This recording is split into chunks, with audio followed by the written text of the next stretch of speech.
Okay. Hi, guys, and welcome to this podcast. This podcast is going to be very interesting because we actually did record an entire podcast prior to this and it failed miserably, and that's why the title of this episode is going to be The AV Student Tapes Unfiltered, How Not to Podcast. Oh, and jazz. So first of all, my name... You like jazz? You like jazz? So just to start off, one thing that we did not do in the video was actually introduce ourselves properly. It was like very awkward and there was no context. So I think I'm just going to start off by saying, hi, my name is Yana. I'm an audiovisual design student and this is part of the reason why this podcast is happening. Wow. Joel, please introduce yourself. Wow. Hey guys, I'm Joel.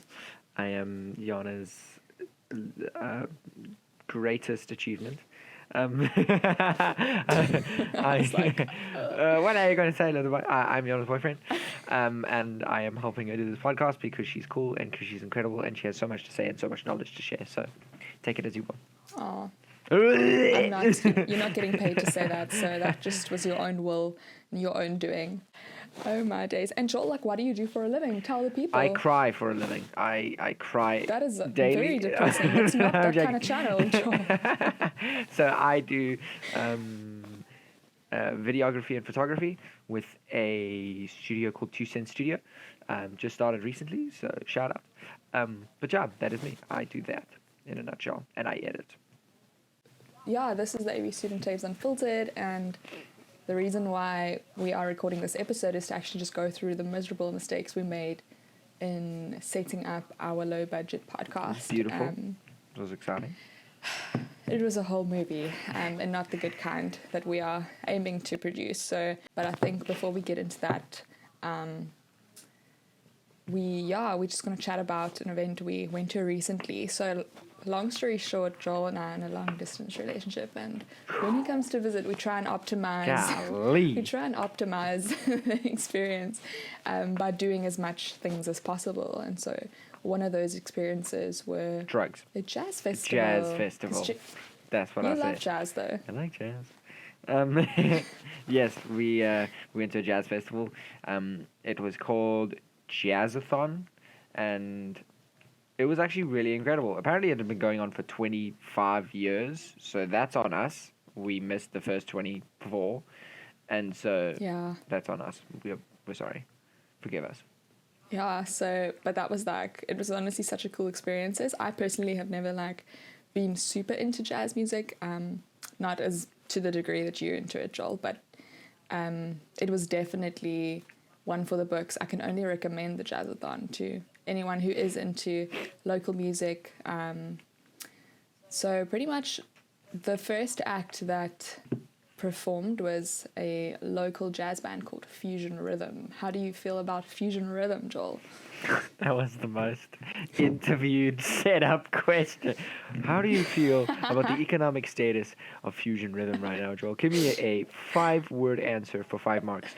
This goes to you. Golly! One take only. One take only. One take. Fusion Rhythm was great. Fusion Rhythm, I would give them a 7.2 out of 10 because of... No, I'm joking. But no, Fusion Rhythm was fantastic. They were incredibly fun. They were very entertaining. There was just this constant upbeat feel to them. You always felt entertained. There was never a dull moment. The guys were just jumping around stage. The homies were just running back. The lead singer was basically I think he barely sang, but he just kept running back to the drummer, harping up the drummer, running back to the bassist, harping up the bassist, and then just kind of shot around the room. We were just I bet did, sang 3 lines, and then did the process all over again, which I guess was fantastic. It was thoroughly entertaining. Very entertaining. Yeah. But no, Fusion Rhythm was solid, and I really enjoyed them. It was good fun. Yeah, they were so cool. So I read up a bit on them afterwards, and their goal is actually to fuse a bunch of different sounds jazz, blues, soul, Afro beats, standard jazz. So I think they achieved that so well because it was purely local. South African sort of beats that you find only here mixed with jazz, and I think it was so cool. And then the second act. Do you want to tell us about the second act? The second act was called All Stars. They were really great. They were fantastic. I think they were really great. It didn't seem like they were like a band officially, like if that made sense, because they were like, it looked like they were also like their own separate artists, if that makes sense. So like Yeah. they weren't a band. No, definitely. They were definitely like their own separate artists, kind of collaborating together for this. I don't know if this was just this event, but no, each were honestly just a master at their own like art. It was Craft. Yeah. Thank you. It was stunning. It was very stunning. I thoroughly enjoyed the how do you say saxophonist? Saxophonist. That sounds actually quite accurate. Yeah. That's why I got a 50 for English, girl. Hold on. But no, it was incredible. It was very fun. He was a vibe. He was sliding on stage and he was flailing himself about. So I guess that was just a quick trade off for the other guy. But no, it was stunning. It was really good. So yeah. Yeah, really incredible to hear all the local stuff. And the one thing that we also spoke about quite a bit during the show and after the show was like the lighting design, which was really, really cool. Not something you generally take note of, but like we were in awe. We were like it was geeking out it was about going the wild. lighting design. They were doing wild things. Yeah, the production was, like you said last time, the production was set up so incredibly. And we were actually supposed to leave the show much earlier than we did, and we just didn't want to because it was so beautiful to watch and to be a part of. So I think they definitely succeeded so well on that front. Yeah. Because that was the thing, we were going to go in there and we were going to be awesome. like, okay, we'll go in for like 1 or 2 songs. We'll just maybe chill for like maximum like maybe an hour. We ended up staying in there for like 2.5 hours the whole time. It was so good. So good. Such a vibe. They had us dancing. They had us like singing to songs that we didn't even know. And yeah, no, it was awesome. But yeah. Yeah, cool. So I think let's get into the humbling experience of filming. So I've actually got a list of things because as like an audiovisual student, we do a lot of peer reviews. We do a lot of like one-on-one feedback sessions with our lecturers. So you sort of understand what to look out for after a while. And so we recorded for about 25 minutes, but it was a hot mess. That's an understatement. I mean, it was funny. It was funny to look at, but It was very interesting. Not fun to hear though. I'll give you that. My ears were bleeding not afterwards. fun to hear. But that was Yeah, so basically, let's explain the setup. So we had 3 angles. We had a Fuji from capturing Joel. We had a Nikon like Coolpix camera that we had borrowed from a friend, getting the angle of myself. And then we had, just as a third wide shot, we actually just used an iPhone 13 mini on cinema mode. So it was like a really wide range of cameras and Zero, gear and like color space, kind of continuity, like nothing. Uniformity. There's none of that. I was just like, you know what, stuff it. These things got cameras, use them, and it worked. It worked for the cameras, sort of. Yeah. Like they did well. So I think, I mean, it didn't not work, but in terms of like the nitty gritty, like it could have been so much better. Oh yeah, no, for sure. So let's start by, so I've got 6 items on the list of how 6. not to podcast. Let's go. 6 whole items. Let's punch him. The first one was camera settings. And I actually want to add to that camera space. Because we ran out of space abruptly. Ran out of space. Every 5 minutes. Every freaking... horrible. Why did it just always happens, like... As soon as you set everything up and try to do something like record or whatever, it just everything that could possibly go wrong just somehow just starts going wrong, and it's not a vibe. It's not a win. Exactly. Like it would never happen before. Like it's literally the first time that these things happen, and then on the day it's like, hey, I'm gonna ruin your podcast. Hey, you guys look like you're having fun. I'm gonna ruin it. Full space. Oh, thanks, dude. Appreciate you. Not a vibe. And so I think what we learned there was like the camera settings, like you said earlier about the continuity, like the color profiles are completely different on Fuji, Nikon, iPhone. Yeah. I mean, you can't adjust the aperture to the degree that you can on an iPhone to the degree that you can adjust on the other cameras.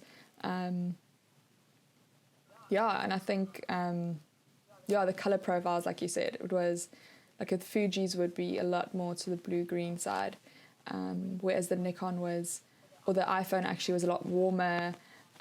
So editing and post is really difficult, especially because you can't shoot on log necessarily on all of those models. Yeah. So definitely would recommend using either just the same camera Brand. entirely or the brand, like you said. Yeah. No, definitely, because like sometimes even within brands, their color spaces are different because they like evolve and advance. So it makes like if you're gonna do something, like you've got to make sure that it's like either very close to when they were made, if that makes sense, so that because obviously the color science changes, they evolve and figure out new things, and the technology itself advances, so it'll look different to something like a camera now in the same brand will look a little bit different to a camera back like 6-7 years ago, just because the color science advances and changes. So like Yana said, like I think the best thing to do, especially when you're doing like podcasts or just general recording and you're wanting uniformity and you're wanting a good look throughout the video, and also just to make your life easier, because color grading afterwards will just be an ass ache because you've got to color grade for both and try and make both look similar with two different color sciences, and it's a mess. It's a hot mess. I've done it before and it sucks. It's not fun. So definitely, if you have the same model camera and the same brand, do it. Get it done. It makes life so easy afterwards in post. So, yeah. Yeah, exactly. So we actually just covered two of the points, which was camera settings and then the models. And so the next thing was just the angles. I think the approach that we took in having the different shots to cut away from was really cool. If you look at like our first draft, it's a lot more, it's super engaging. It's a lot of more fun to look at. But then I think our framing also wasn't consistent. So like our wide was the framing was quite off. So I don't think it's something we did necessarily badly, but it could definitely be improved on and taken a little bit more care of. Okay, and then shooting outside. It's not the best idea. Shooting outside is one of the most difficult things to do. Like, no joke, because there is so much that you have to take account for, like, when shooting outside. Like, people think it is so easy to just shoot a video out. It's not. Like, professionally, to shoot a video outside, it's a freaking mission, because you've got to have control over everything. First of all, you've got a giant ball of light in the sky beaming down on you it's got no chill, okay? Secondly, you've got uncontrollable, unfiltered, and cannot be stopped noises. So if a bird's gonna say, "What's good, my boy?" in the background, you can't control that. You've got cars in the background. We even had like children singing. Like, when do children even sing outside our street? When the freak did all this become bloody well La La Land, where homies start musicals in the goddamn streets? Just out here, I feel the fire in the burning spirit. And we're just like, shut up, Timmy. We're trying to do a podcast. God, leave. Yeah, it was intense. And obviously the lighting changed. There was shadows that we didn't vibe with. The noise was like so unpredictable. So I think just shooting outside in general, it's tough. It's tough. It really needs to be in a more controlled environment. Definitely. Which leads into probably the most challenging part of the whole thing, which was the audio. It was a mess. But you've got some great takeaways. Great takeaway number one: if you're doing audio, just get a proper mic. Invest in a proper mic. That's like the first thing you need. Yeah. Like, audio is everything about a video. You could have video, like averagely decent video, but stellar audio. And it helps so much because, especially with podcasts, like that's the whole point of it. The point is audio, not visual. People are not super interested in the visual because it's not entertaining. I mean, let's be honest. It's just two Yeah. people sitting down having a conversation. But if you've got damn clean audio and someone's like bassy, nice, the midtones are all clean, there's no like muddy sounds, it's not all like blech in your ears, it's like, oh yeah, that's so good. That's just, I Yeah. could listen to this for hours, you know? Yeah. So when we started with our audio, we decided that morning to go and get, like students do, the cheapest possible, quickest possible We went to a option high quality and Cash Crusaders shop. high quality Crusaders secondhand. We ended up grabbing 2 little Gibsons. Jepson condenser mics and ended up paying $200 for them. It was the Jepson E711 or something. EP711 or something like that. EP711. And it's probably Jepson's cheapest option in terms of condenser mic. Yeah, so many red flags. What were the So many red again, Joel? flags. I It do was not like frick with this. Obviously the price, and then like the fact that it wasn't the cables weren't interchangeable. Yeah, shame. That was just not a vibe. We actually ended up using the Boya BYM1 clip-on like lavalier mic. And because it is an omnidirectional mic, we expected it to pick up audio from all the different angles, which it did. But because we plugged it into a Mac, the audio was like fried. I actually don't know how else to explain it other than it was just It was fried. absolutely fried. Like the sensitivity, I don't know what was on it. Every bit of noise information, it just consumed. It was like Kirby, basically. I don't know if you know what Kirby is, but for those who know what Kirby is, it was basically Kirby just consuming audio. So definitely use it on one person at a time. And that just leads us to our last point, which was not being prepared enough. Facts. We did not know what we were talking about. Like, we knew what we were talking about, but it was very We just had a crappy day, opinion-based. so we were just basically borderline opinionated on all regards. We were just miffed at Jepson. We were like, Jepson, We were just how dare angry. you? The whole podcast was just us pissing on Jepson. We were just like, Exactly. screw you guys, you trash, you suck. You made us Yeah. pay $400 for absolutely nothing. Yeah. So we were just not having it. We were like spitting bars in all the wrong directions. And I feel like if Jepson were to ever have seen that video, they would not be very happy. We're spitting bars in all the wrong directions.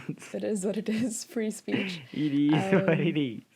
Yeah, so I think we've definitely done that better this time around. Be more intentional about what you're going to talk about. If you're talking about Yeah.